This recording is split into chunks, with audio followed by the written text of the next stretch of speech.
Kuyib ketdiydi-yu, yo'q, hali qalay do'stlar pishyapti shashlik, ha. Qovurg'a bugun. Qo'y go'shtidan, qovurg'a go'shtidan. Xullas qovurg'ada gap bormi? Ha do'stlar, gap bormi? Sizlarga bitta voqeani aytib beraymi bugun?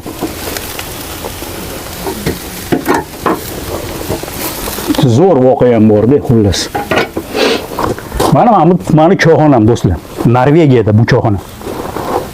Xullas, men bir naves ko'rasam, katta naves, o'shanga ikkinchi etaj quryapman. Уже dushanba kuni materiallar keladi. Ikkinchi etaj quraman. Shu bilan tepada yana o'tirib, bu yoq tomonda manzara, ko'l, tog'lar, xullas atrofimda tog'lar, bu yoq tomon o'rmon, xullas. Shunga harakatda, tем более mamtani ko'ryapsizlar, ekinda ekaman, toshlar bilan dizayn qilaman, xullas. Lekin gap unda emas, do'stlar. Bugun menga bitta Rossiyadan Anton degan bola telefon qildi. O'sha bilan rosa suhbatlashdi. Mendan so'rayapti, qanaqasiz?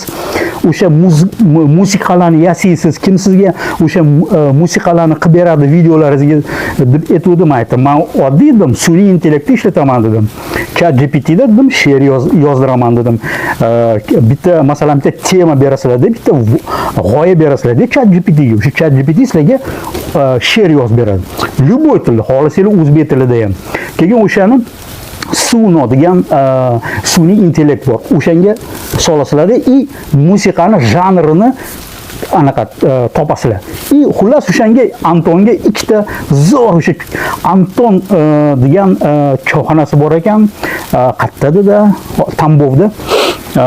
Xullas o'sha ikkita anaqa WhatsApp orqali ikkita musiqani yubordim. Rosa xursand bo'ldi. Lekin menga nima yoqqani do'stlar, shu o'ris bola, yigit xullas undan oldin zavodda ishlagan ekan. Zavodda xullas 120 ming 130 ming endi ishga qarab xullas oylikka ishlagan ekanda. Nima qildi bu bola? O'zbekistonga bordi shu bola. O'zbekistonga borib 2 hafta o'shatda oshpozlardan osh pishirishni o'rganibdi. Undan tashqari shashlikni o'rganibdi. Somsani ayoli bilan borgan, xotini bilan somsa pishirishni ham o'rganibdi. Hozir esa deydi Alisher 2 yildan beri korporativlar deysizlarmi, to'ylar deysizlarmi, xullas keyin menga o'sha anaqalarni haligi party festivallarni organizovat qilib pul ishlayapti. Qancha topsam har xil deydi, lekin 400 mingdan ortiq 400 ming rubldan ortiq pul topaman. Ana ko'ringlar, qaranglar do'stlar. Bu qanaqa motivatsiya bo'lishi mumkin, ha do'stlar? O'ris bola O'zbekistonga borib 2 hafta o'rganib, o'zbek milliy ovqatlarni Rossiyada pishirib odamlarni xursand qilib yurdi. Ham pul ishlayapti do'stlar. Shu narsani Yevropada ham, любой davlatda qilsanglar bo'ladi. Любой davlatda hozirgi kunda pishib qoldi, shashlik, ha? Qalay? Gap bormi do'stlar? Rangiga qaranglar. Voy, shidichi. Endi bu norvejskiy qo'ydi. Pishdi menimcha. Ha, zo'r chiqdi lekin.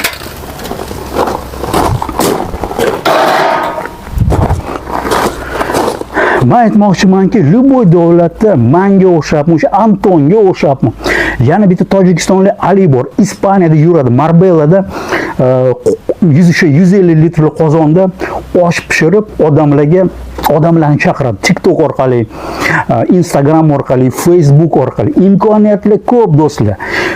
To'g'ri, butun bir hafta ishlaysan. Keyin nima qilasan? Даже ishdan kelib 3-4 soat TikTokda o'tirasan, mayna-vocha narsalarni tomosha qilib, de masalan. Asal pal harakat qilsang bo'ladi-yu. Masalan, o'sha Rossiyadami, Yaponiyadami farqi yo'q qaysi davlatda do'stlar. Даже bugun bitta Grigoriy degan o'ris anaqa ekan, Rostov-na-Donu ekan. Ispaniyada yashayapti-da. 6-7 kelmoqchi edim, aytdim. Uzr. O'sha kunlari meni to'yim bor. 2 ta to'yim bor-da. Men keyin hafta xudo xolasa, yo'q bu hafta keyin hafta shanba kuni men 500 kilometr narida to'yga borib osh qilaman. O'sha yerda osh, somsa, xullas o'sha yerda 2 kun qolamiz. o'tdan qaytib kelganimizdan keyin yaqin orada ham bitta kichkina to'y bor, o'sha yerga ham boramiz do'stlar. Men aytmoqchi bo'layotgan gapim motivatsiya uchun senga yana nima kerak? Men aytdim. Sotsial o'sha internet tarmoqlarida qanaqa rivojlantirish, qanaqa yuritishni o'rgataman dedim. Menga bir tiyin puling kerak emas. Shu ishni boshlangin, keyin rohatini ko'rasan. Gap bormi?